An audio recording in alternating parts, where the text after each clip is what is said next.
Assalamualaikum warahmatullahi wabarakatuh. Ini adalah kisah seorang laki-laki yang tidak mempunyai amal soleh manakala malaikat maut datang untuk mencabut nyawanya. Lelaki ini dimasukkan ke surga karena memberi kemudahan kepada penghutang. Bagaimana kisahnya? Sebagaimana biasa, dukung channel kami dengan mensubscribe, like, komen positif, dan juga share. Baiklah, kita lanjutkan.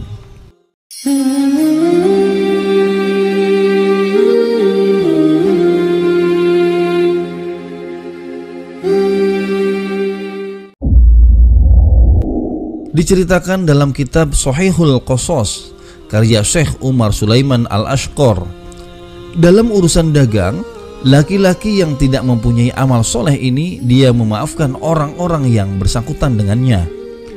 Jika dia memberi hutang dan waktu pembayaran telah tiba, maka dia memberi kesempatan kepada orang yang mampu hingga dia bisa membayar dan memaafkan orang yang dalam kesulitan.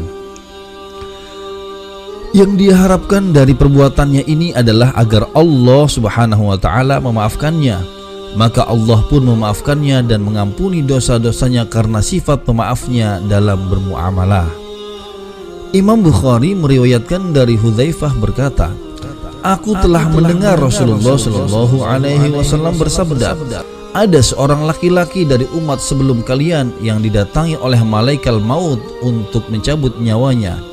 Dia ditanya, adakah kebaikan yang kamu lakukan? Dia menjawab, aku tidak tahu. Dikatakan kepadanya, lihatlah. Dia menjawab, aku tidak mengetahui apapun. Hanya saja di dunia aku berjual beli dengan orang-orang dan membalas mereka. Lalu aku memberi kesempatan kepada orang yang mampu dan memaafkan orang yang kesulitan. Maka Allah memasukkannya ke surga." Dalam hadis ini, Rasulullah Shallallahu Alaihi Wasallam menyampaikan berita tentang seorang laki-laki dari umat sebelum kita yang didatangi oleh malaikat maut untuk mencabut nyawanya. Malaikat bertanya kepadanya tentang amal kebaikan yang dilakukan di dunia. Orang ini tidak menemukan amal kebaikan untuk dirinya. Ketika orang ini menjawab tidak satu pun, maka mereka meminta agar meneliti ulang. Dia tetap tidak menemukan amal kebaikan kecuali hanya perniagaan yang menjadi profesinya. Dia memerintahkan para pegawai yang bekerja padanya supaya menangguhkan orang yang mampu dan memaafkan orang yang tidak mampu. Dia menjelaskan alasannya kepada mereka dan berkata, semoga Allah memaafkan kita. Maka Allah pun memenuhi harapannya, memaafkan dan mengampuninya. Pemirsa Hikmah Channel yang dirahmati Allah Subhanahu wa Ta'ala, apa hikmah yang dapat dipetik dari kisah ini? Yang pertama, keutamaan memberi tempo kepada orang yang mampu dan memaafkan orang yang tidak mampu. Pelakunya yang ikhlas mendapatkan janji maaf dari Allah Subhanahu wa Ta'ala pada saat bertemu dengannya.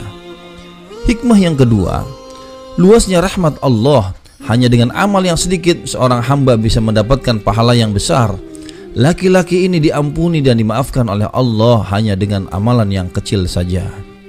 Semoga mendatangkan manfaat. Dukung channel kami dengan mensubscribe, like, komen positif, dan juga share. Kita tutup dengan doa kafaratul majlis.